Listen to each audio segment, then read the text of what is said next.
At GAC, when dogs are brought in from the track, they are sorted into groups based on temperament to ease operations by creating calm turnouts of large groups of dogs together. Each of these groups is assigned a color name: red group, blue group, etc.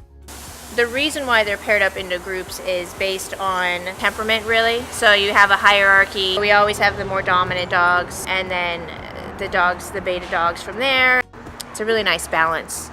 In general, a group of dogs that comes in together will be sorted into a color group together, but there are exceptions. They usually get paired up first and foremost with their intake group, unless we see a pretty big problem between two dogs. If dogs are observed to have clear behavioral issues with another dog in their intake group, or is showing aggression to a dog, they will be moved into another group. We have a behavior specialist who she comes in and sort of assesses their behaviors, particularly when they come in. It usually takes them a good couple of weeks to kind of, their personalities to sort of flush out. So when they're first here, they're a little bit shell-shocked. Within a few weeks, and they get into the routine, their personalities start to flush out, and we'll be able to either put them in their own turnout group, but most likely we'll probably blend them. GAC doesn't specifically sort color groups by gender. A color group can have both males and females in it. Although, of course, females in heat or coming into heat will be moved into a group of other females. You know, you're obviously not going to put a bunch of unneutered boys in with a spayed female, or put a female in heat opposite a group of unneutered males, or even really neutered males, to be honest. Peaceful, quiet turnout is the desired outcome. Turnout is not playtime.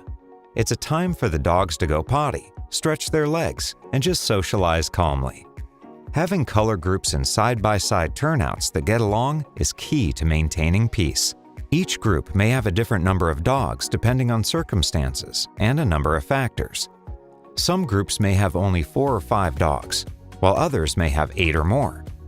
These color groups will be scheduled for turnout at the same time, and GAC takes time and care to observe which color groups work well on the slab together to minimize fence aggression or other unwanted behaviors. You have to be mindful of which groups you're putting opposite each other as well, because you do get the fence fighting. The key to creating good color groups is being observant. Observe dogs at intake. Do they all seem calm together?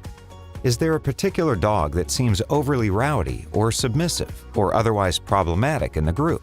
We will try them in a different group. Most dogs will gel with their color group just fine. But dogs are individuals, and a few may need a bit of trial and error within groups to find the right group dynamic. If you have a difficult dog in a color group, turn it out into the space first, and then introduce the other dogs into the space one by one. This will minimize any possible tensions. Once in a while, you will see a fence aggression between individuals. Don't let this bad behavior get reinforced or rehearsed.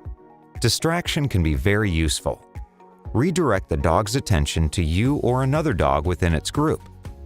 It is vital to have enough staff at turnout for just these reasons. Use common sense in the ratio of dogs to people. Some areas may have laws or statutes about the number of dogs allowed in a group under supervision. Check with your team leader and your local animal control authority. Regardless, it takes more than one pair of eyes to observe behavior of these large groups, and people should be ready to step in and redirect if necessary.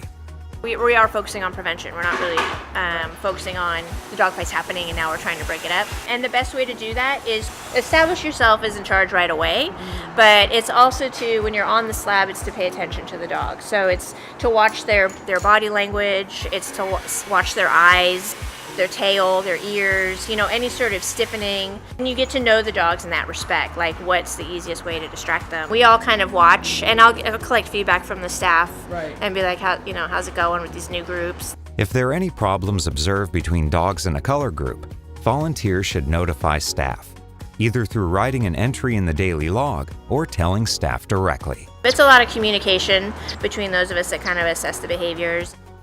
Color groups help facilitate a smooth daily operation of any facility. Learn to look and never stop. Keep observing, and your groups will live harmoniously.